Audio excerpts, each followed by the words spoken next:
Et si la plus grande menace de l'univers Alien n'était pas le xénomorphe, mais plutôt l'homme? Ainsi, plongeons-nous dans la série Alien Earth.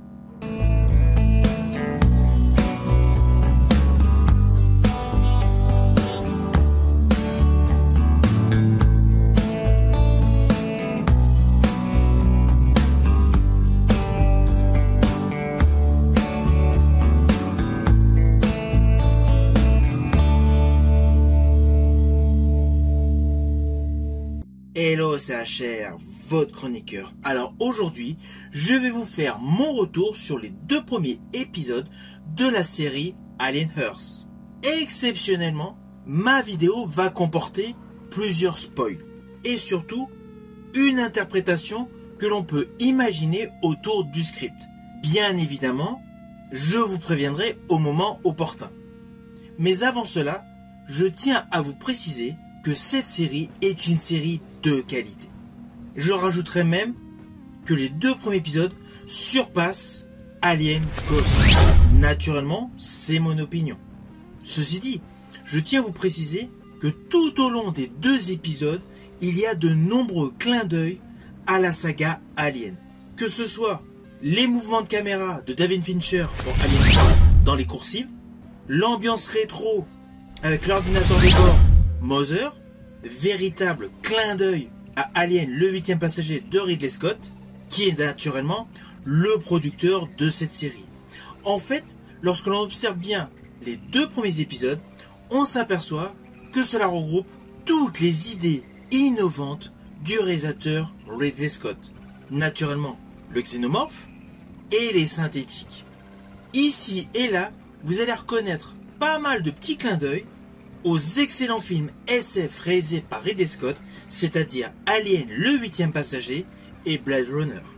Et d'ailleurs, l'histoire au début semble avoir 2 directions différentes. Histoire qui est la suivante.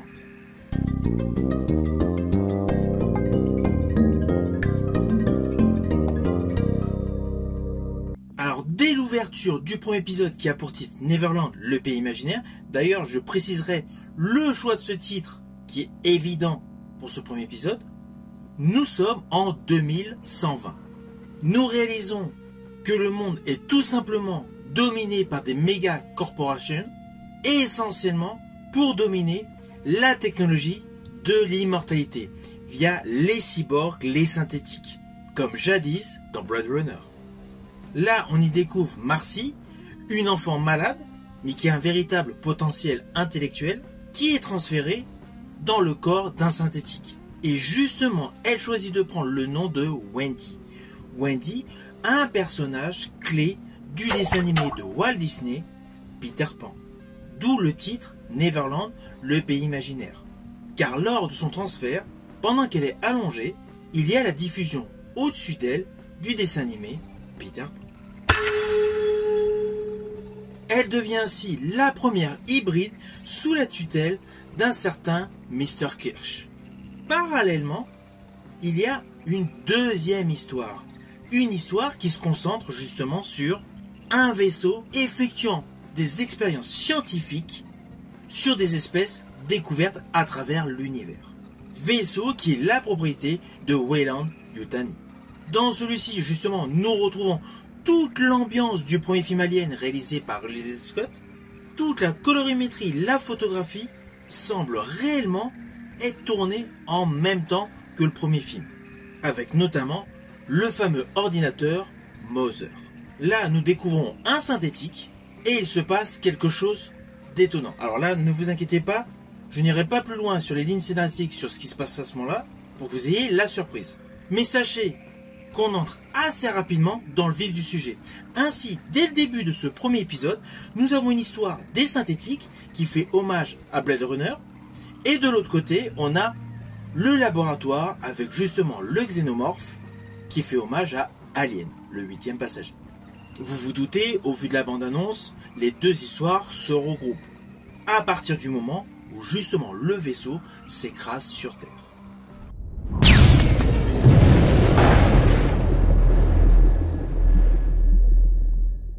Alors on va pas se mentir, Les effets spéciaux sont de très bonne qualité. Tout ce qui est effets visuels, make-up est une réussite. On a réellement l'impression qu'il s'agit d'un produit cinématographique.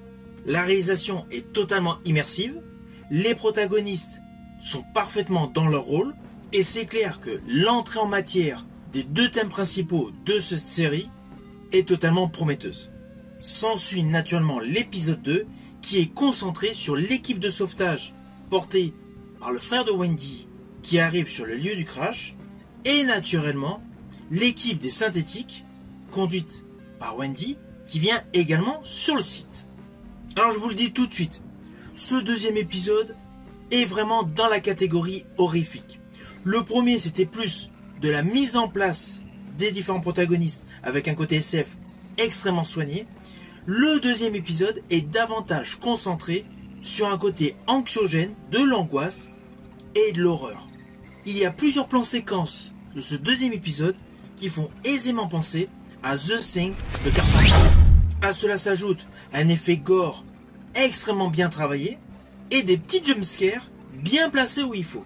Je vous l'ai dit, dès le premier épisode, on entre dans le vif du sujet avec le xénomorphe. Naturellement, dans ce deuxième épisode, il a la part belle. Sans oublier les autres monstres échappés du laboratoire. Ce qui assure un suspense viscéral, porté par des effets visuels totalement chocs et un suspense qui monte crescendo. Ainsi, dans sa globalité, ce début de série est impeccable. Alors oui, il y a des petits défauts de rythme liés aux souvenirs de Wendy. Mais cela n'empêche pas que l'histoire avance de manière cohérente. En ce qui me concerne, j'estime que l'épisode 1, Neverland, permet une entrée spectaculaire dans l'univers alien, mélangeant adroitement des mystères, la culture alien de base et une esthétique immersive. Tandis que l'épisode 2, sans aucun délai, vous plonge littéralement dans de l'horreur. Avec une montée d'adrénaline, des tensions qui font palpiter, bien maîtrisées, un suspense accrocheur et surtout des scènes viscérales. Ainsi, ces deux premiers épisodes, qui assurent in fine en durée le temps d'un long métrage, est parfaitement calibré. Sincèrement, c'est au-dessus de ce que je pouvais penser. J'avais honnêtement une certaine crainte. Pourtant, la bande-annonce m'avait hypé. Mais bon, en version série, j'avais un petit peu peur que l'histoire se concentre uniquement sur des carnages effectués par le xénomorphe. Et bien là, non, il y a une véritable histoire.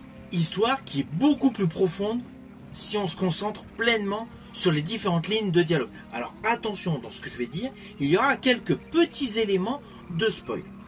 Mais ne vous inquiétez pas, je ne détaillerai pas trop. Mais sachez qu'in fine, il y a beaucoup de thèmes philosophiques sous-jacents entre les scènes SF et horrifiques. Sans oublier, naturellement, la mythologie corporate. Alors, dans le premier épisode, j'ai particulièrement aimé le distinguo entre l'identité et la conscience. On va pas se mentir, le personnage de Wendy est un pivot central entre la conscience et l'identité. Car on est obligé de se demander, est-ce qu'en fait, elle est toujours la même?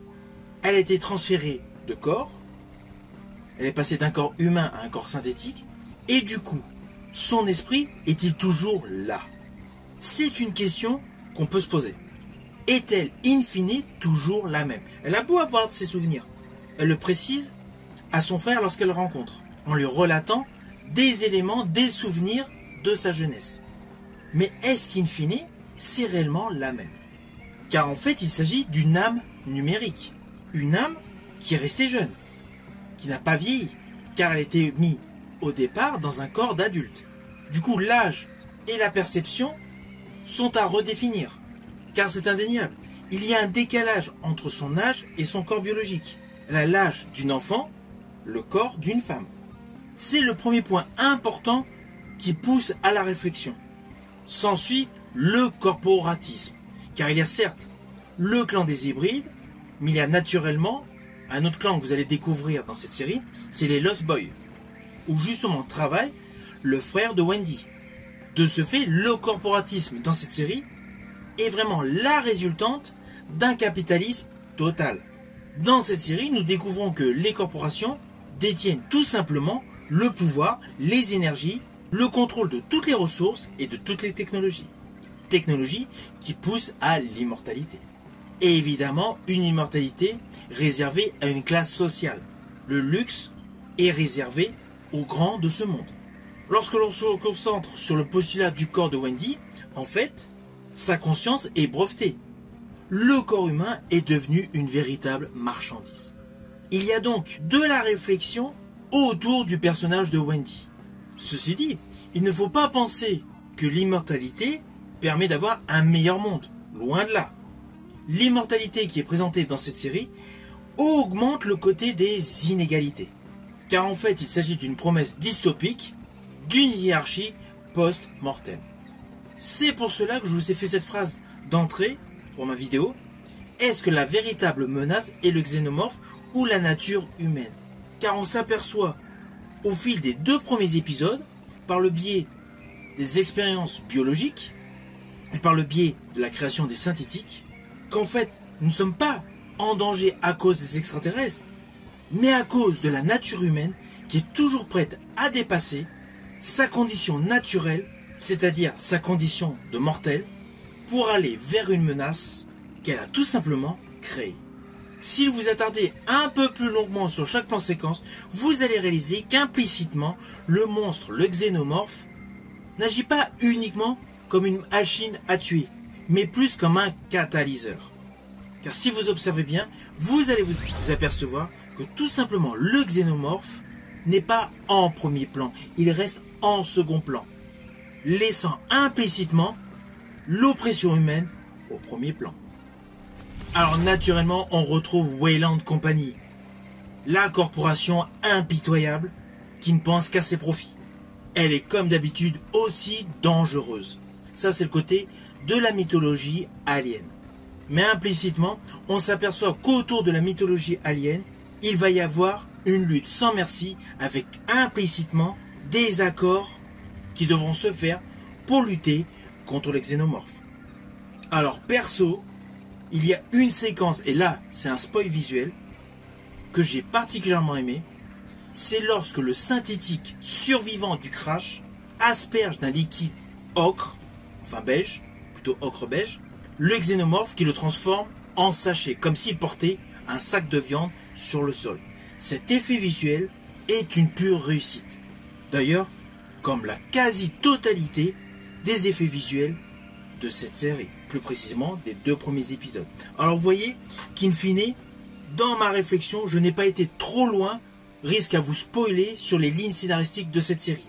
Mais sachez qu'in fine, c'est une série que je vais continuer de suivre, c'est une série où je vous rapporterai à chaque semaine mon retour. Je vous dis à bientôt pour une prochaine vidéo.